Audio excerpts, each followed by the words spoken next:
وما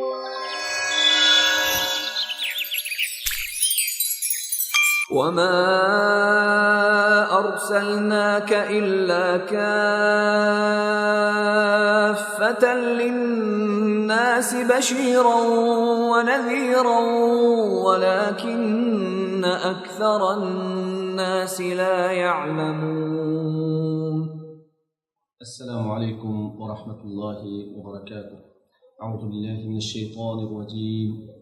فالصالحات قانتات حافظات للغيب بما حفظ الله واللاتي تخافون نشوزهن فعظوهن واهجروهن في المضاجع واضربوهن فإن أطعنكم فلا تبغوا عليهن سبيلا إن الله كان عليا كبيرا. Allah subhanahu wa ta'ala bu ayette yaxşı ayollar itaat qilguvchilardir. Erleri yenidi bo'lmagan chaqlarda Allohning panohida erlarning haqlarini saqlovchilardir. Sizlar sarkashlik qilishlardan qo'rqadigan ayollarga nasihat qilinglar. Agar bu unum bermasa, bir to'shakda yotmanglar. Buni unum bermasa, ularni adablash maqsadida astroq uringlar. Agar sizlarga itoat qilsa, ularni bo'zaq qilish xiyolida bo'lmanglar.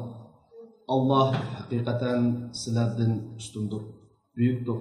Allah ayollarga zulm qilganlarni jazolaydi. Degan bu oyatni chiqishiga asosda solih ayollar qanday bo'ladi?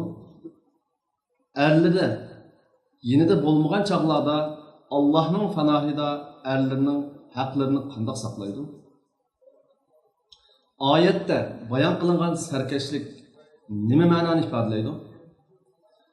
Agar ayoldan serkeşlik yuz bersa, buningga Qur'on Karim qanday pozitsiyada bo'lish orqali bu masalani hal qiladi? Bu haqda er ayoliga qanday nasihat qilish kerak?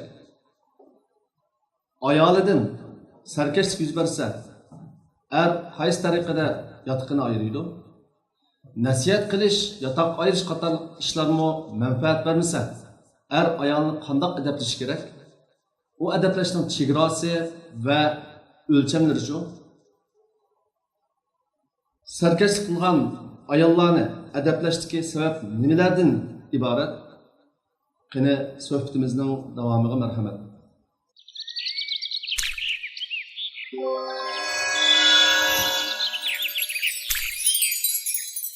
بسم الله الرحمن الرحيم. الحمد لله رب العالمين وأصلي على مبعوث رحمة للعالمين سيدنا محمد وعلى آله وأصحابه أجمعين. Hürmetli kırındaşlar, bugün biz Allah'ın yardım bilen hukuk ve mesuliyet namlı programımızın 5. bölümünü sizler bilen ortaklaşış için ben Nizamettin Temkini hukuk ve mesuliyet namlı sohbetimizden daimlik mühmini Üstad Muhammed Ali bilen bir geldik. Biz bugünkü sohbetimizde ayolning eri bilan bo'lgan muomala o'lchami, ya'ni erning ayoli ustidagi haqqi to'g'risida to'xtalamiz. Biz sohbatimizning 4-bölümünde Estaiz billah الرجال قوامون على النساء بما فضل الله بعضهم على بعض وبما أنفقوا من أموالهم degan oyatdagi al-qawwama so'zini bayon qilib, erning oilada yetakchilik rolini o'ynaydiganligi, shundaqla sağlam yetakchilik qilish asosiga qurilgan bu homiylik Allah erlarni sharaflantirgan mas'uliyat ekanligi to'g'risida sizlar bilan o'rtoqlashaydik. Bugun biz mazkur oyatning davom bilan suhbatimizni boshlaymiz. Assalomu alaykum Ustoz Muhammad Ali. Bugungi huquq va majburiyat suhbatimizning 5-bölümüge tekrar kelganligingizni qarshi olamiz.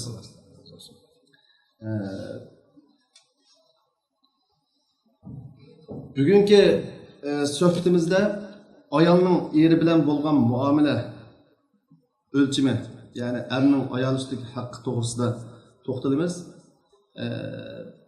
Biz yuqorida o'tgandek suhbatimizning 4-bölümünde biz Er-ricalu qawwamun alan-nisa bima faddallahu ba'dahum ala ba'di wa bima anfaqu min amwalihim degan oyatninki qawwam so'zini bayon qilib o to'g'rida tafsiliy bir to'xtalib o'tgan edik. Endi bugun biz shu oyatninki oxirini chiqishgan asosda فالصالحات قانتات حافظات للغيب بما حفظ الله degan bu oyatninki oxirida bayon qilingan jazolardan, ya'ni qandoq vaqtida shu turdagi ayollarga bu jazo yurgizilganlik to'g'risida qaysi turdagi ayollar bu jazolardan saqlanib qoladi. Bu saqlanib qoluvchi soliha ayol kim o? degan bu nuqtada to'xtalamiz. Ya'ni jismoniy adablanishdan saqlanib qoluvchi soliha ayol kim o? Bismillahirrahmanirrahim. Elhamdülillah, salatu vesselamu ala Resulillah ve ala alihi ve sahbihi ve men vala amma ba'd. Deyilganidek biz ilgirki suhbatlarimizda ayol o'tiridagi huquq va majburiyat to'g'risida erlarda bo'lishga tegishlik sifatla erlarning mas'uliyatlari haqida to'xtalgan.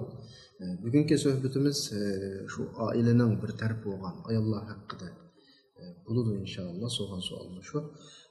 Ayollarni bugungi suhbatimizning boshlanishida o'qilgan oyatga ko'ra ikki turga bo'lishga bo'ladi. Birisi solih ayollar. Navbatda savolimiz shu. Solih ayollar degan qanday ayollar solih ayollarning sifati bor degan shaklda bo'lgan savol. Solih ayol er kishi uningga qarag'inida uningdan suyunadigan ayol solih ayol. Ya'ni o'zining ma'naviy safosiga ko'ngil beradigan, moddiy, jismoniy go'zalligiga ko'ngil berish orqali erining nomahramlarga qarashning oldini olishga yordam beradigan. Bu orqali er ayollik mehr muhabbat asosiga asos soladigan ayollar solih ayol bo'ladi. Amaliyot ayol kishiningki o'ziga ko'ngil bo'lishi, o'zining ziynatiga, o'zining go'zalligiga moddiy nuqtadan, ma'naviy nuqtadan o'zining safosiga ko'ngil bo'lishi er ayollik saodat, baxt, saodatiningki asosi. Bu birinchi sifati solih ayollarning. Ikkinchi sifati er yo'q vaqtida, er ayol o'tirida ba'zi haq huquqlar bo'ladi. Er qishida bor vaqtda mayli moddiy jihatdan yoki ma'naviy jihatdan tabiiy saqlaydi. Ammo er yo'q vaqtida er xohlamaydigan shaklda erningki ma'naviy, moddiy huquqlarini qanaqilgan saqlaydi. Ya'ni erning or-nomus, sharaf, izzat bu taraflarga alohida ko'ngil bo'ladigan ayol solih ayol. Bu ikkinchi sifat bo'ladi. Uchinchisi er bir ishga buyrug'ida unga itoat qiladigan ayol. İmam Ahmed Abdurrahman ibn Avf'dan rivoyat qilgan bir asarda shunday keladi. Ayol o'zining 5 vaqt namozini o'qisa, Ramazon oyidagi ro'zasini tutsa, o'zining izzat sharafini qo'g'disa, ya'ni erining ma'naviy haqqini asrab qo'g'disa, eriga itoat qilsa, bu ayolga shuna deyiladi-ki, sen jannatning eshiklarining xoliqidan ko'p. Jannatning eshiklari sang'irmi? Uchuq degan shaklda ayollarga bir bishorat bergan. Bu bir dinning ajoyib bir tarafi, ya'ni ayollarning mas'uliyati erlarninkiga qaragan vaqtida biroz farqli. Erlar oilaninki orqa saf ta'minotini, mas'uliyat vazifasini ustiga olgan bo'lsa, ayol kishi ichki qurilma, ya'ni bolalarini tarbiyalash, eriga ko'ngil bo'lish bu tarafiga mas'ul. Ammo yuqoridagi asarda va undan boshqa asarlarda diniy ta'limotning bizning diqqatimizni tortadigan tarafi. Masalan, Ibn Asakir, Bayhaqi qatorliq muhaddislik kelgan bir hadis bor. Mush hadisda Payg'ambar alayhisalom ayollarga xitob qilgan shaklda menda bir gap bor. Ayollarga xitob qilib turib, siz qaytib boshqa ayollarga shunda o'rgatingki, qanday bir ayol eri bilan go'zal shaklda oilada uy tutsa, erininki roziligini ko'zlasa, erining buyrug'iga ergishib mangsa, bütün ishlarning hammasini besib tushadi. Ya'ni hammasiga tang dedi. İslamning insonga qo'ygan vazifasi, xususan erlarga qo'ygan vazifasining eng yuksak nuqtasi jihad. Zarratı sınavın İslam el-cihad degan ifoda var. En yüksek nokta cihad. Endi Resulullah bayatdagi ayolga xitob qilgan shaklda eri bilan go'zal tutsa, erining roziligini ko'zlasa, eriga itoat qilsa, hammaga teng dedi. Ya'ni ayol kishi jihad qilgan bilan o'xshash bir martabaga erishdi, shunda yuksaldi degan gap. Bundan ortiq ayol kishiga nisbatan bir bishorat bo'lmaydi. Eriga itoat qilish orqali ayol kishining darajasi o'rlaydi. Ailesini güzel idare qilish orqali, bolalarni güzel tarbiyalash orqali ayol kishi jihad qilgan bo'ladi. Biz davomli ta'kidlab deb qilyapmiz, dunyoda hayotda har kishiningki o'zi qiladigan bir vazifasi bo'ladi. Hayotda yaratilgan bir vazifasi bo'ladi. Shuni qilsa vazifasi tugagan bo'ladi. Ayolning o'ziga xos, mayli psixik jihatdan yoki jismoniy jihatdan ayol kishiga mos bir vazifasi bo'ladi. İlgirgi bir sohbetlerimizde misal tariqası deb o'tdik.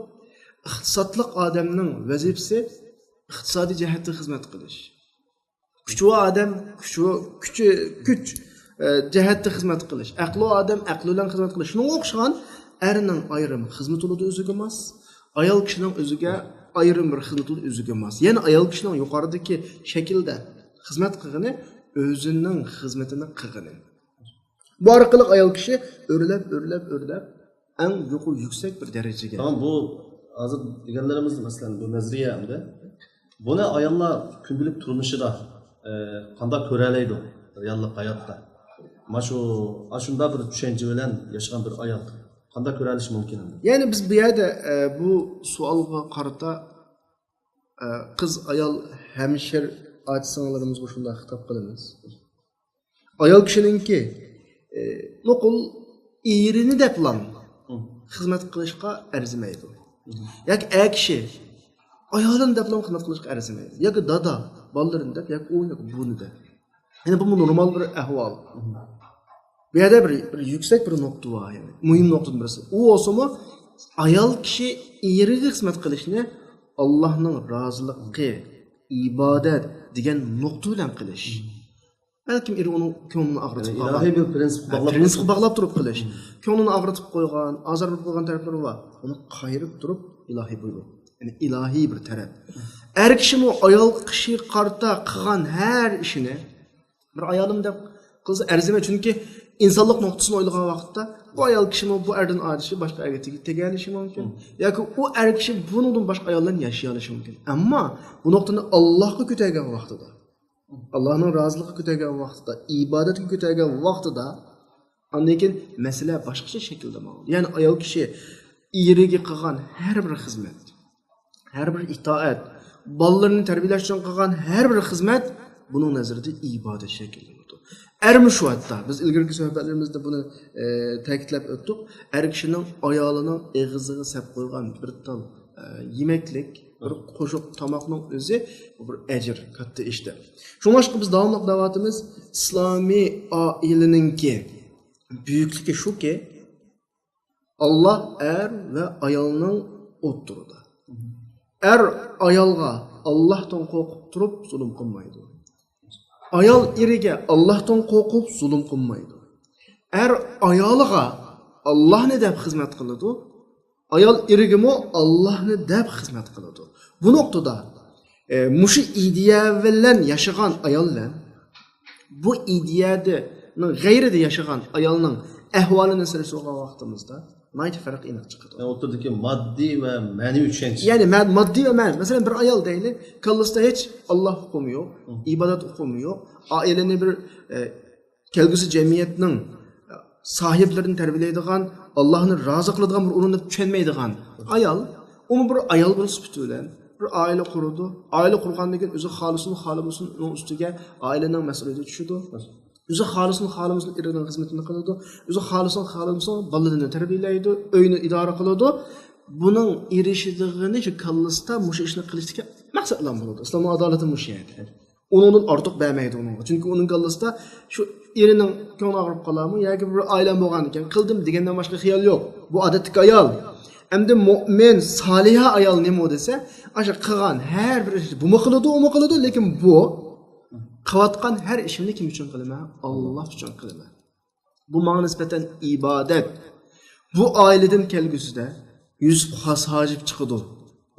Mahmud Qashqari chiqadi, Olib Arslanlar chiqadi, Muhammad Fatihlar chiqadi degan niyat bilan qiladi.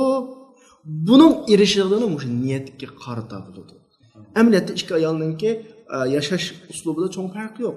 Ammo u a shaklda, bu boshqa shaklda qiladi ishni. Qilgan niyatga, ko'zlagan nishonga qarab turib erishadigan ajri o'xshamaydi.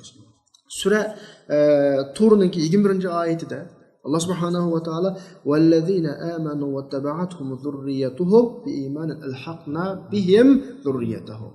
Şu ayol eğer ailedeki bütün vazifesini Allah için kılıp, balalarım kelgüzde büyük işlerini kılıdı.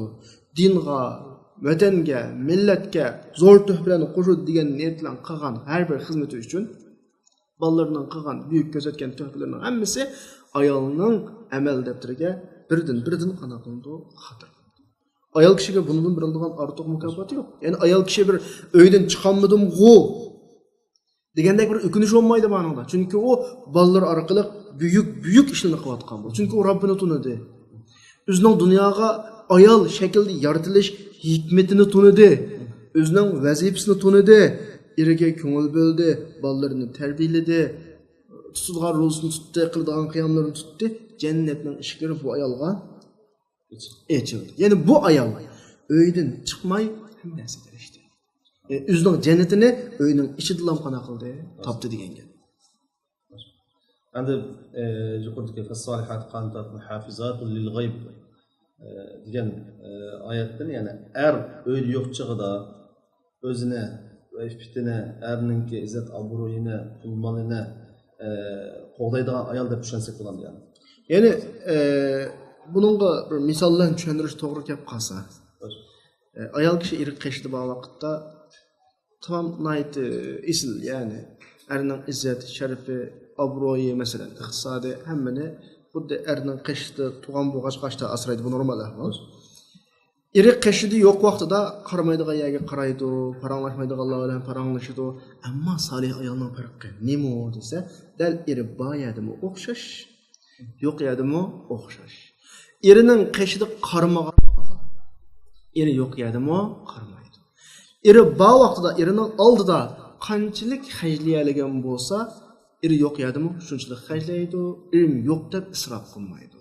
Bir salih ayol bilan o'ylangan er bilan aksi shakldagi ayol bilan o'ylangan odamningki bir safar qilgan holatni tasavvur qilib boqaylik. Salih ayol va odam necha ming kilometr yiroqlikdagi boshqa davlatga necha vaqt oylab safar qilib kelsin, kallasida qiltlik andish olmaydi. Chunki u o'zining sharaf, izzat, obro'yini salih ayolga omonat qo'ydi, bolalarini salih ayolga omonat qo'ydi, oilasini salih ayolga omonat qo'ydi. O'zi xolamaydigan har qanday bir ish bo'lmaydi. Aks taqdirda-chi uni tasavvur qilsaqlar, uning yurkidagi dakki-dukkilik masalan yoki andisha, xotirjamsizlikni his qila oladi. Shu nuqtada aytgan vaqtda salih ayolga erishgan er dunyodagi eng buyuk, eng katta ne'matga erishgan bo'ldi. Salih ayolning ifodasi mana bu.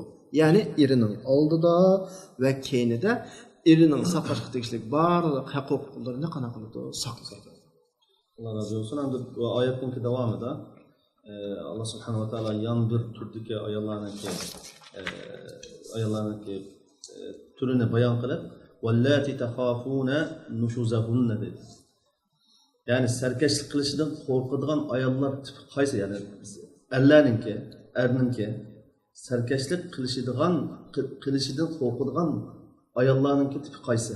Yani bu serkeşlik ayollarının sadır bulduğun turuluq ayollarının serkeşlik kılışından korkuşun nemi sebepten Allah subhanahu wa ta'ala erlerine nispet verirdi bu ayette. Yani serkeşlik kıldığı ayollar demezse sizler serkeşlik qilishlardan qo'rqadigan ayollar deb oyatda bundoq deydi Alloh taolo. Buningdagi hikmat nima endi? Deganimizdagi ayollarni biz oila munosabati nuqtasida kelib ikkiga bo'lgan bo'lgan, bizse solih ayollar, ya'ni bizse yana bir qarish tarafdagi ayollar. Endi savolning o'ziga kelishdan oldida bu yerda men bir eskartmoqchi bo'lganman, inchik bir nuqta bor.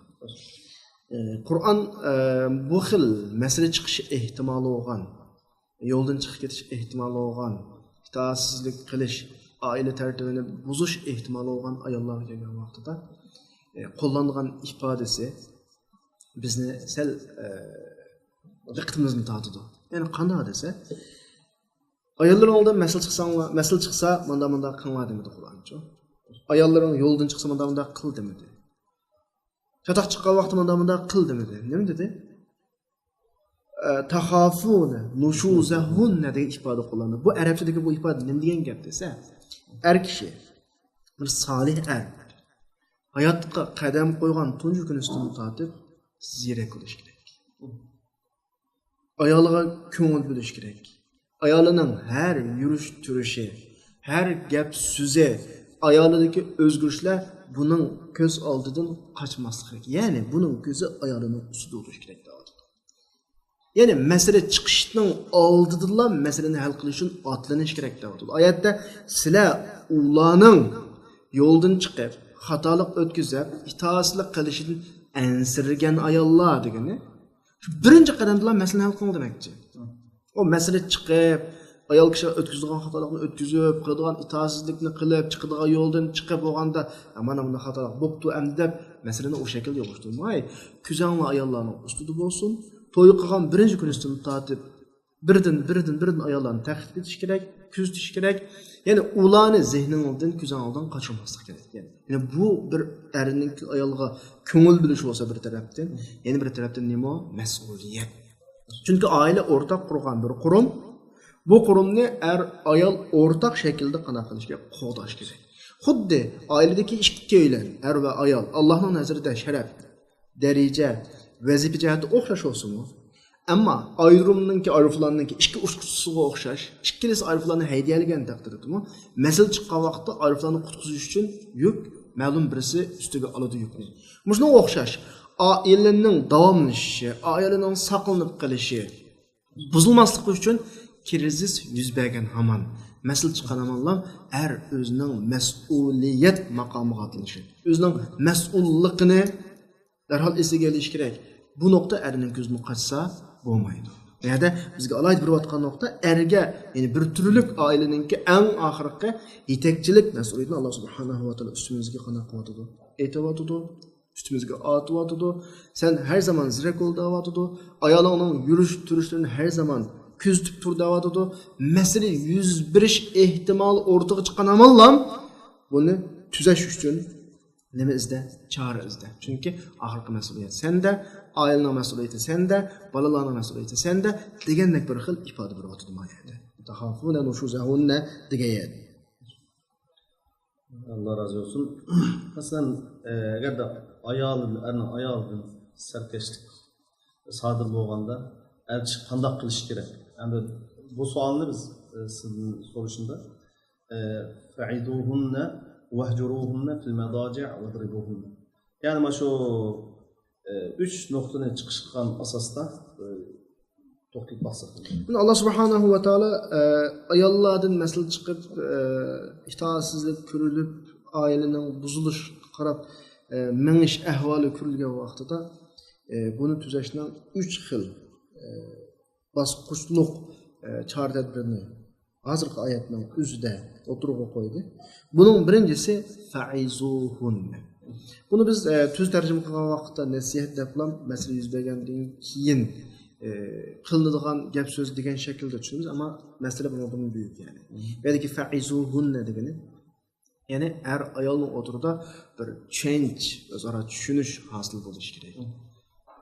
Bir uyga kirdi, bu o'yin davomlash uchun o'xshamagan ikki muhitda yashagan, o'xshamagan ikki xil tafakkurdagi, ikki xil jinsdagi odam bir yerga kelgandan keyin mutlaqo bir o'xshamaslikqa chiqadi. Bir taraf yaxshi ko'rgani, bir taraf yaxshi ko'rmaydigan chiqadi. Ma'ning ma qilqini av yaxshi ko'rmaydigan chiqadi. Mush nuqtalar oldin ola bayon qilinish kerak. Fa'izuhunna deyilish kerak. Ayolga deyish kerakki, men ma ishni yaxshi ko'rmayman.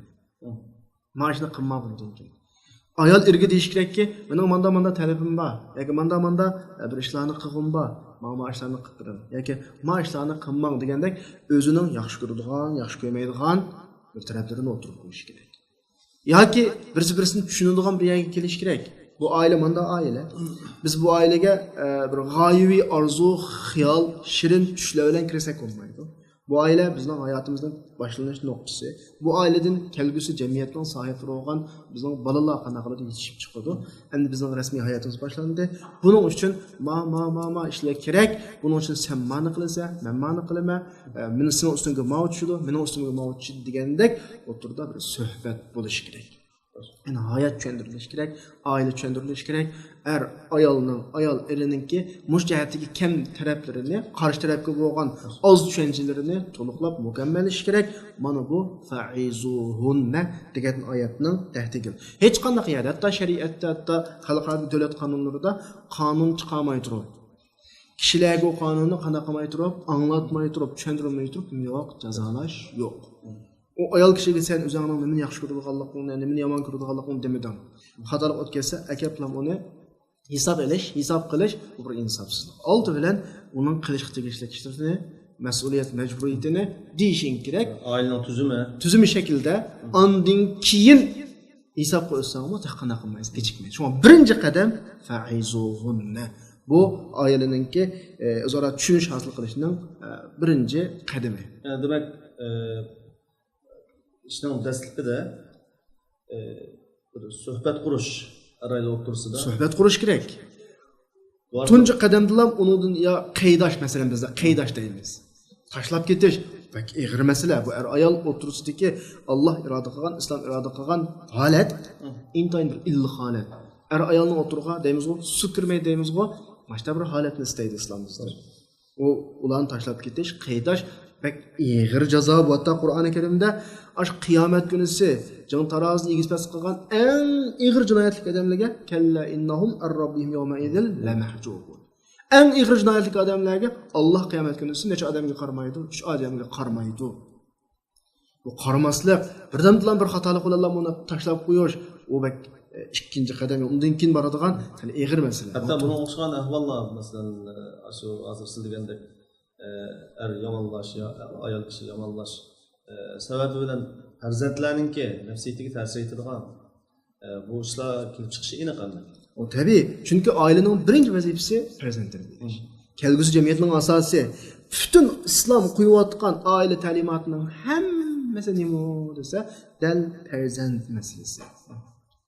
Farzandlar daxli uchun o ayol o'xshamagan bir ideya, o'xshamagan fikr bilan uyda davomli jidal, davomli nima tirkishish ahvoli bo'lib qolsa, bolaning tarbiyalanishi yaxshi bo'lmaydi. Bu noktadan dastlabki birinchi qadamdan tortib masala oydinlashishi kerak va o'rtaq qadam, o'rtaq nishonga qarab ilgirilishi kerak. Ya'ni bu oilani bir yaramliq bir mahsulot ishlab chiqaradigan bir zavodga aylantirish kerak. Xuddi bir zavodning hamma sistemlar o'zaro bir-biriga moslashgan, hamma taraflar teng joyida ishlaydigan bo'lgan chiqqan mahsulot joyi chiqadi. Bir taraf ishlar, bir taraf ishlamasa, yoki ma'lum bir qism bilan ma'lum bir qism moslashmasa, chuqur bu zavoddan chiqqan mahsulotninki bir yerlari egizpas, sifatsiz bo'lib chiqadi. Aynı şekilde aile açlanmaslışı gerek ki ayol. Sevgi muhabbet bo'lmasa u aileden çıkan farzandlar mutlaka cemiyette bir mesele olib chiqadi. Oyatdagi bu fa'izuhunna degan nuqta to'xtalgan bo'ldik. Ikkinchi vahjuruhunna fil madaji' deydi. Bu hatta azroq bu yotoq ayirish masalasi ekan. Mesela bunu mu nasihat türü? Bu ayette yani yatak ayırış meselesi mi? Bayatını azırak kıstırıp öttüm. Yani karşı tarafının benim kıydap kağallıkım ne? Ya ki könlüm ağrıp kağallıkım ne? Ya da bu yerde bir hatalıkның yüz bergenlikini bildirip koyuşun bir ifadesi. Yatak ayırış meselesi. Bu bir nokta. Yani inçki noktadan birisi var.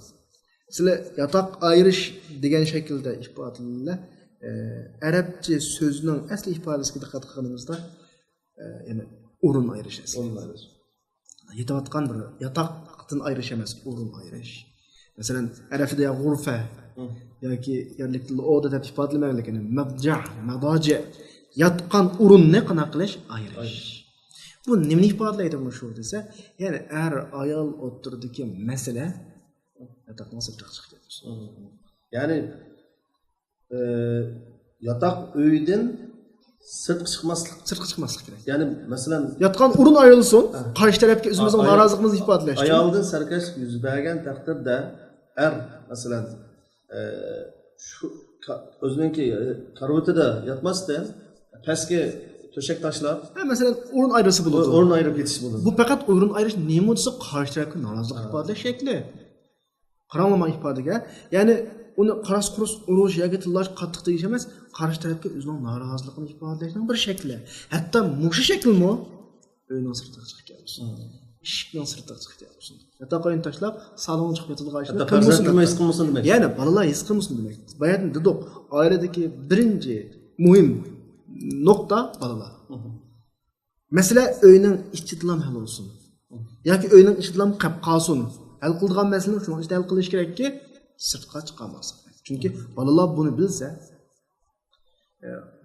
bolalarining oldida azarlashib qoqqanlar balkim his qilishi mumkin.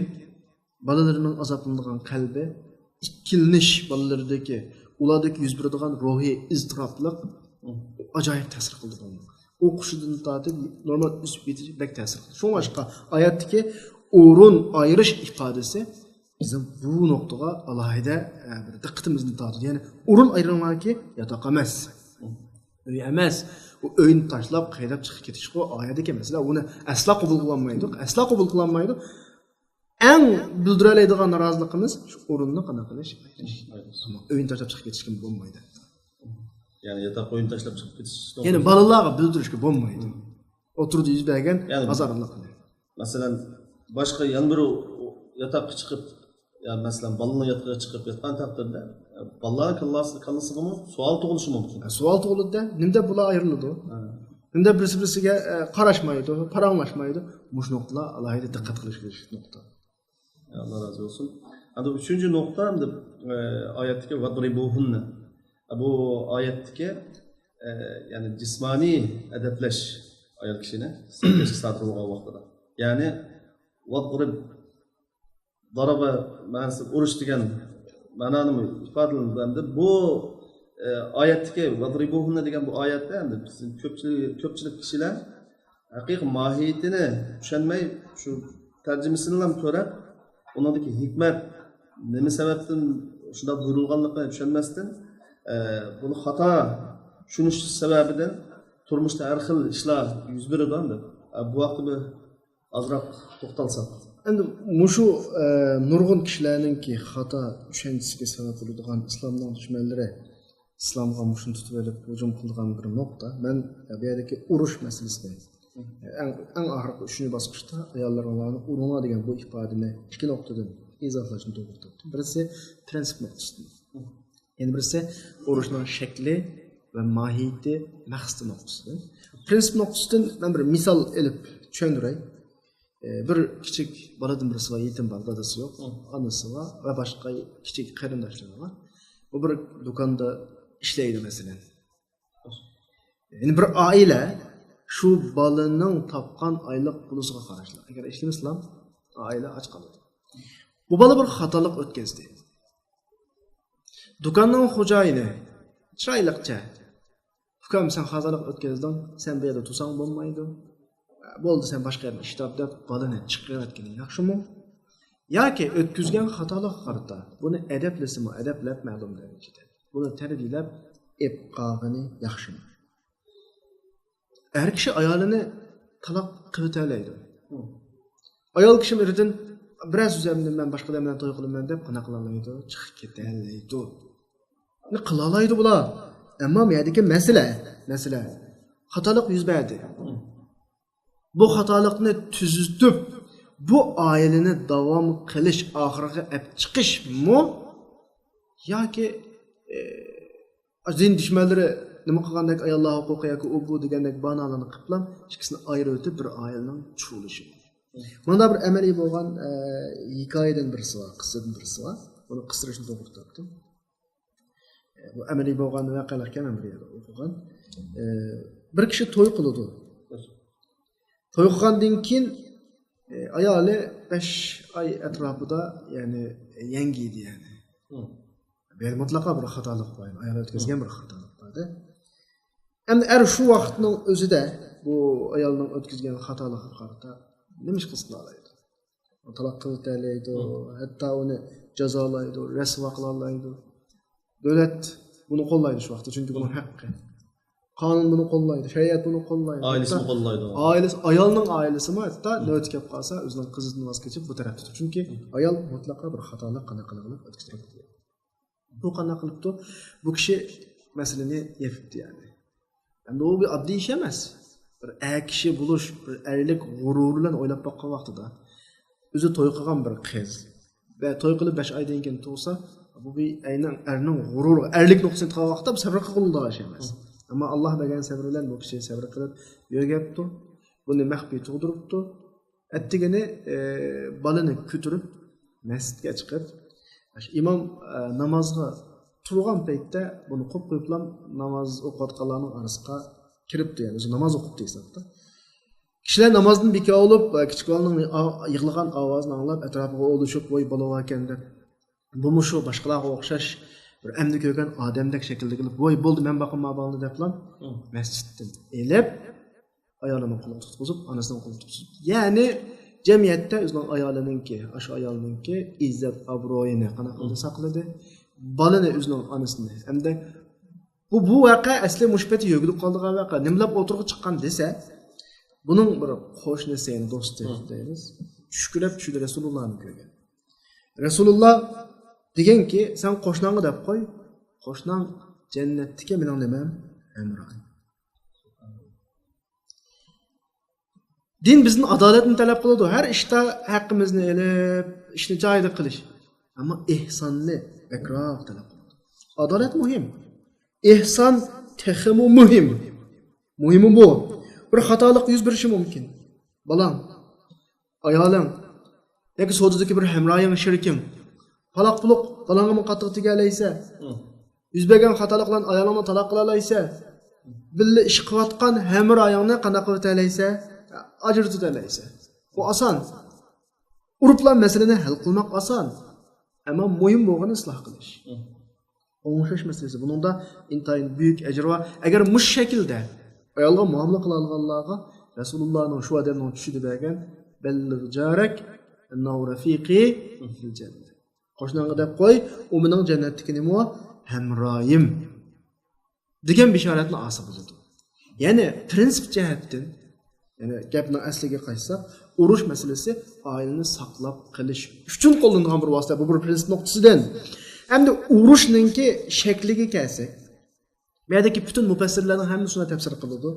Qur'onning tarjimoni deb nom olgan Ibn Abbos radhiyallohu anhu misvak bilan urimiz deyapti. Misvak degani nima odatda? Mushu qo'limdagi mushu qalamchilik. Ya'ni biz tomoq yeydigan chukuchilik. Odatda bir qalam bilan chuk bilan birisini urib og'ritib bo'lmaydi. Unda bo'lsa bir chuk bilan bir qalamchilik yoki bir misvakchilik narsadan urush nima ifodasi? Bu bir simbol xarakterlik masala. Ya'ni ayol kishiga nisbatan. Masalaninki eg'irishib, qo'l ko'targidek holat yetganligini bildirib. Endi biz shuni olayimizki, islom ayolning o'rtadagi illiqlikning shu qadar yuqorilishini umid qiladi-ki, erning shunday bir qo'lni ko'targini urish uchun bir chuqurg'ichaqlik, misvakchiqlik narsalar bilan ayol kishiga shu qadar ta'sir ko'rsatadigan bir holat saqlansin oilada. Endi bir xatolik o'tkazgan vaqtda bu xatolikning darajasining yuqoriligidan ayoliga bir qo'l ko'targidek holat yassun. Ayol kishi men qo'l ko'tardi ya bu. Sababdan. Mana bir ig'ir xatolik bo'ldi. Bu kishi ayol kishiga qo'l ko'taramdi masalan. Ayolga qo'l ko'tarmaydigan bir holatda turib, menga bu qadar qo'l ko'targidek bir ish yuz berganimiz cho'qim bir masala yuz berganlik. Men qaytadan o'zimni qanaqib chiqay, tashib chiqay degan yerga akilish masalasi. Hatto bu haqda bir asardan birisi bor. Asarda deyilgani Alloh bilan qasamki, qisas degan hukm bo'lmagan bo'lsa, men shu misvak bilan urutdim-da. Bu asar qilgan vaqtda uning bilan qanaqa qilinmaydi hatta o'g'lim. Ya'ni Qur'ondagi urunlar degani ayol kishiga masalaning ashta qo'l ko'targudek darajaga borganligini qanaqa qilib qo'yish, his qildirib qo'yish masalasi. Payg'ambar sollallohu alayhi vasallamning hech bir hayotida ayol kishini urib boqmagan ahvol. Urib boq deb hech qanday gap yo'q. Lekin din dushmanlari bu masalani akilib ko'paytib, uyg'onib masalan. Yani dinga hücum qiladigan bir o'rin qilib olgan aslida.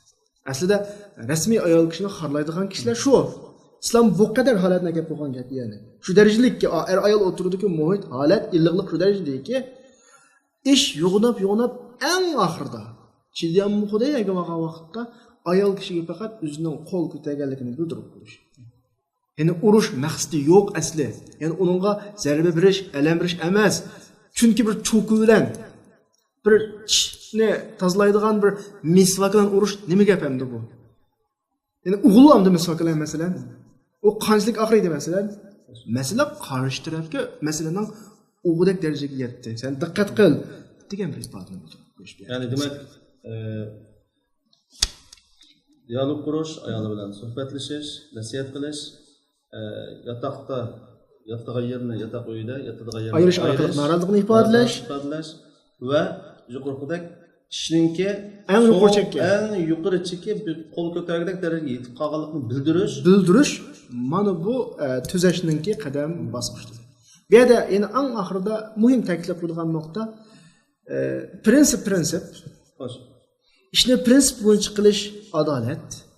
Ammo islom bizni adolatdan yo'q bir narsa qildi. U o'smi nima? Ihson. Innalloha ya'muru bil adli wal ihson.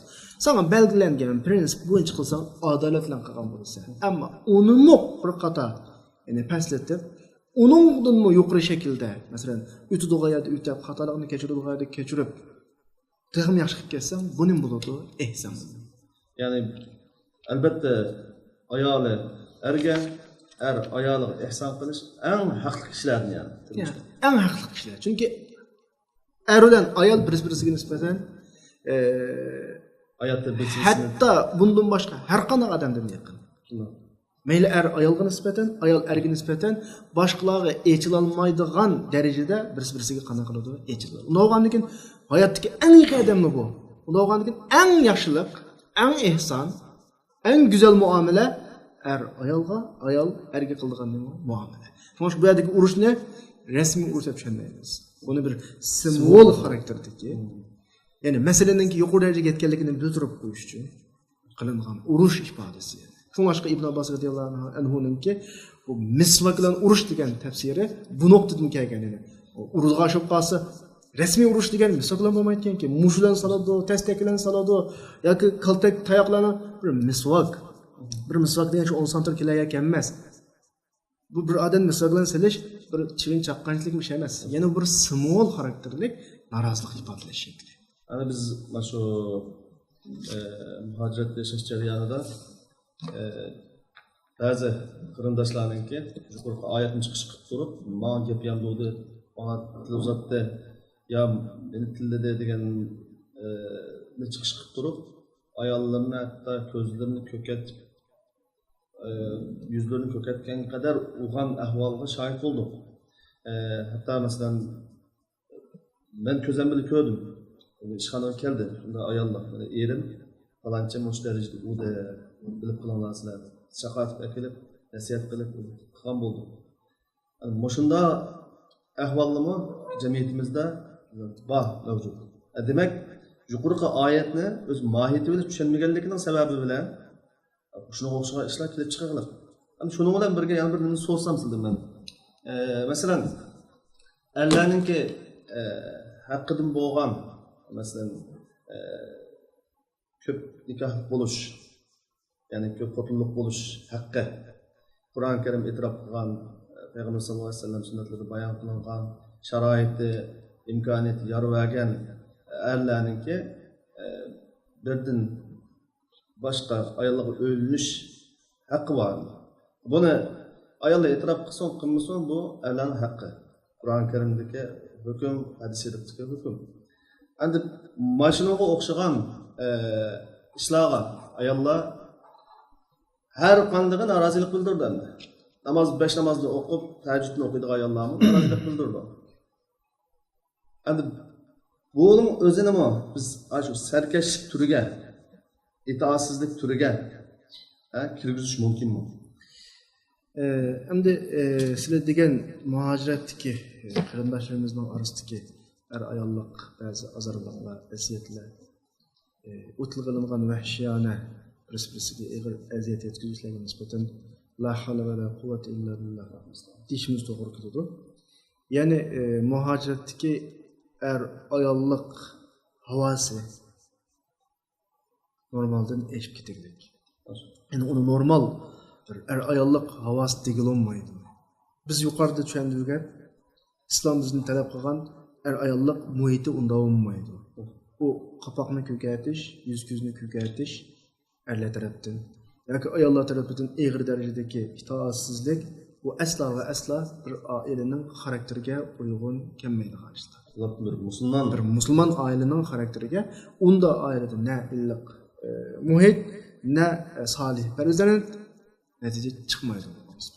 Onda kardeşlerimizga deydiğimiz yüzünü kayıtını teşvik etmek gerek. Ailesine kayıtını teşvik etmek gerek. Aile meselesi Kur'an-ı Kerim'de tekrar tılganlıkla. Kur'an'da namaz okunduğunda bahatta namazının rekat sani hakkında malumat yok. Rozduğunda rozunun tefsirati doğrusu gap yok. Ama ailenin tefsilatıgıca, bucurlarıgıca, erlerge ayollarını tavsiye kılış, ayollarını irdin qo'qishga tavsiye kılış, ballarını tavsiye kılış, bucurluqçı. Bu nemu desa, ijtimoiy jamiyatninki kelgusisi, yani bizning kelgusisimiz. Yani bugünkü saat, tarixdan boshlab 20 yildan keyingi jamiyatning qanday bo'lishi 20 yıldan keyingi jamiyatning qanday bo'lishi bugun bizning oiladagi muomalaning muhitining qanday bo'lishiga bog'liq. Ya'ni sen qanday bir oila muhit shakllantirsang, kelgusidagi jamiyat boshqa bo'ladi.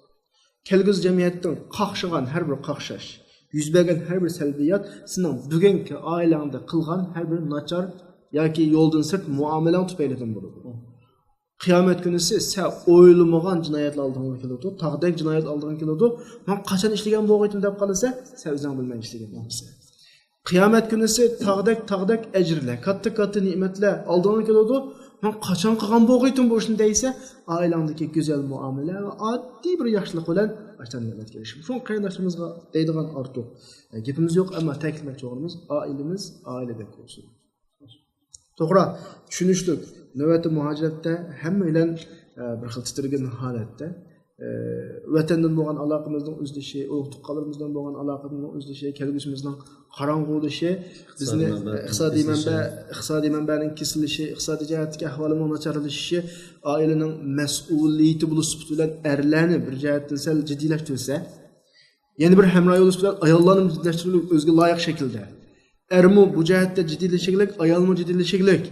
Erinin oy xiyalımı şu, ailemni qanday qilib davomlashtirma, qanday qilib qirg'oqqa yetkazma, kelgusini qanday qilib o'rinlashtirma. Ayolning xiyalımı şu. Bu noktadan ikkala taraf bir-biriga harda ko'p qiliqlar. Shunga biz bugungi kunda muhojiratda boshqa har qanday vaqt qolgan vaqtda o'zaro bir-birimizga tushunishga, biz bu hayotni masalani hal qilishning 3 xil qadam bosqichining birinchisini o'zaro tushunish, suhbat ve nasihat birisiga nisbatan yaxshi tavsiya etdik. Mushu bosqichni oilada o'zaro tatbiq qilishimiz kerak. Erlar ayollarni tushunish kerak, ayollar erlarni tushunish kerak. Bu bir masala. Undan keyin sizlar tilg'agan ko'p ayollik masalasida. Ayol kishining hayotda yaratilgan ma'lum bir vazifasi bo'ladi.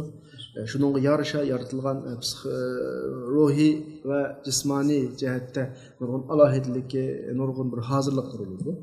Erning mushu erda bor nurg'un afzallik ayolda yo'q, ayolda bor nurg'un afzallik erda yo'q. Bir yaratilish psixologiya va fiziologiya jihatdan boshqasi o'xshamaydi. Alloh subhanahu va taolo insonni yaratgan zot bo'lish sifati bilan, bizning yaratuvchimiz bo'lish sifatimiz bilan erning qanchalik, ayolning qanchalik vazifaga ega ve imkoniyatga ega, qanchalik ularning ma'naviy, moddiy ehtiyoji bor. Buning hammani bilgan bo'lg'achqa bizga shariat hukmlarida nima to'g'ri, nima xato, nima qilsang bo'ldi, nima qilmasang bo'ladi. Buni hammani yo'l qo'ygan. Buni bir mu'min bo'lish bitimizdan qabul qilishimiz kerak. Ammo buning oldida biz alayh ta'kidlaydigan bir nuqta, ayol kishining bir ehtiyojli bir tarafi bo'ladi. Mayli ma'naviy jihatdan yoki moddiy jihatdan. Biz so'zlab kelayotgan bu suhbat dal ayol o'tirdagi masalalarni hal qilish, o'zaro tushunish hosil qilish, illiq oila hosil qilish. Agar ayollarning ma'naviy, moddiy jihatga ehtiyoji qandalsa, oiladan illiqlik his qilsa, eridan rozilik his qilsa, ya'ni mundaqcha bir qizga quloq solgan vaqtda eriga ishonsa, erining oladigan har qanday qaroriga rozi bo'ladi. Erining har qanday oladigan qaroriga rozi bo'ladi. Ammo er kishi ayolining haqqini to'liq ado qilmay turib, masalan, ayolini to'liq rozi qilmay turib, am boshqa yo'lni tanlasa, masalan, u xuddi ayol kishiga nisbatan o'zidan rozi bo'lmay, boshqa tarafdan o'zining roziligini izlayotgandek tuyg'uga kelib qolgan hamonlam deydi, masala shu yerda yuz beradi. Ammo bir narsani nazardan saqit qilish bo'lmaydi. İnsan buluşup bilen erdimi kündəşlik olurdu, ayaldımı ne bulurdu, kündəşlik olurdu. Ama kündəşlikni basqudek elliqliqni bəsə, gerçi bir tarafdan kündəşlikliki onu Allah'ın mesela yol koygan köp xotinlik desek, mesela köp ayollik desek, bu taraftaki karşı çıkışqı öndigen takdirdimi?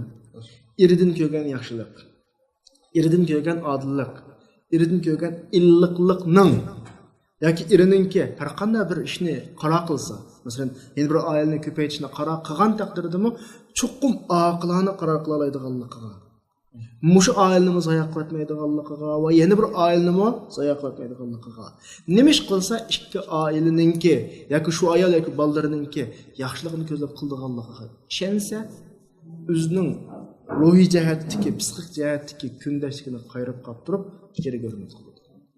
Yani bunun mu birinci kademi? Yani ayollar bilan qana qilish, faizuhunna degandek ayollar bilan suhbat o'tkazish, erning ayolni tushunishi, ayolning erini tushunishi va ayolga qarata o'zining majburiyatini to'liq ado qilishi, haq huquqlarini kafolatga qilish buningdagi asosiy birinchi o'rindagi ishlar. Masalan, Rasulullohning davriga, sahobaning davriga qarasak, biz bek cho'ng maslis qilmaymiz bu ko'p oiladagi masalada. Bunakin din düşmanları köpeytip bir yanga yoğunutup, mesela bunu İslam'ın bir nihayeti bir ayollarının hukuku daxil etkizilgandek bir iş süpütü kösetken bilen, ama tarihta biz ayollardan pek şikayetine qanaqamaymiz, kömeymiz. Ta Osmanlı örülgenge kadar İslam dünyasında, zamanın üçten iki territoristiki İslam dünyasında yol koyulgan bir tüzüm. Tarihta nurgun işli hatırlanıglik. Resulullah'ın uxluğa yerlerden tatip kiçikken işler hatta. Hacetini ada qılıp bir yerge bağandın tatip addi işlerçi hatırlanabilir. Ama İslam dünyasında hazır kadar ayollarning bu haqda üzgü zulüm bo'lib ketdi qanaqagini, kenkilemlik şekilde şikayet qilgani yoki bu meseleninki ayollarga bir zulüm yoki boshqa bir şekilde o'tirib chiqqandek bir xil ahvol xotirlanmaydi. Ama juz'iy ahvollar ayrim mesele. Mesela bir adamning ayoliga zulüm qilib qilishi yoki amtaxonning anda sanda zulüm qilib qilishi normalda ko'p oilalik bo'lmagan taqdirda yuz beradigan ishlar, boshqa ahvolda yuz beradigan ishlar. Ammo kenkilemlik, jamiyatlashgan millat xarakter nuqtadan islom tarixidan 1500 yilning yoki 1400 yilning yoki ayollardan bu köp xotinlik tüpeyli, köp ayollik, köp ailelik tüpeyli üzgü zulüm qilganini şikayet qilgan cho'ng kenkilemli bir xotira hozirga qadar şikayet kelmagan. Bu şikayet qanday vaqt keldi desa, dal mas'uliyat masalasini aniq tushunmagan. Ailesiga nisbatan o'zining ado qilishga tegishli rolini ado qilolmagan. Ailega bir ishonchi bilanmagan vaqtda o'rtaga chiqargan masala. Çünkü bu meseleni nuqul ayollarning ustiga atishni o'zi to'g'ri emas. Bu jihatda erlar o'zining mas'uliyatini tashabbuskorligini ado qilish kerak. Ayollar shundala eriga ishonsa, uning oladigan har qanday qaroriga mencha norozi bo'ladi. Oldi bilan bu Allohning yo'l qo'ygan. Ma bir nuqtani alohida ta'kidlash kerak. Bu bir ta'kidlangan yoki qilsa savob bo'ladigan ish emas. Faqat yo'l qo'ygan ish. Hatta Kur'an'da eğer erler vazifesini joyida ado qilmasa, iboratda eğer qo'qsanglar degan bir iborat var. Yani o'zimizni bir mas'uliyatchan odam deb turib olsak bo'ldi vaqtda, bir mas'uliyatchan odam bo'lish sifatimiz bilan mas'uliyatimizni ado qilmasdan qo'qsaq, Qur'onning ifodasi bo'yicha birisi yaxshi. Qur'ondagi aniq ifoda bu. Yani mesele nega ko'p taqildi desa, erning mas'uliyatchanlik yoki mas'uliyatchanlik emasligini xiftum alla ta'dilu fa wahida. Bu Qur'onning aniq ifodasi. Shunga mesele erda bunun oldigi yo'lni hazırlaydig'ini yoki yo'lini taqaydig'ini agar tekrar desak, oila mas'uliyatini joyida ustiga ola olsa, ayoliga ishonch beralsa, ayoli shu ikkinchi oilaninki, ikkinchi uyning qurilishidan o'ziga nisbatan xavf his qilmay, o'zining haq huquqiga nisbatan amin bo'lsa, bu ish tusalg'a ushurgan ish emas. Xuddi tarixdan buyon tusalg'a qanday qilmagan deb ushurmagan. Allah razı olsun. Dersimizni, bugünkü dersimizni, sohbetimizni inşallah ahırlaştırırız. Allah razı olsun. Hürmetli kırındaşlar, hukuk ve mesuliyetçilik programımızdaki 5. bölüm olan erlerinin ayarları üstüdeki hakları doğrusuzluk sohbetimizni inşallah ahırlaştırırız. Uluq Allah subhanahu wa ta'ala hammalarga dunyo va oxirat yaxshilik ato qilsin. Ko'rishgacha omon bo'linglar. Assalomu alaykum va rahmatullohi va barakatuh.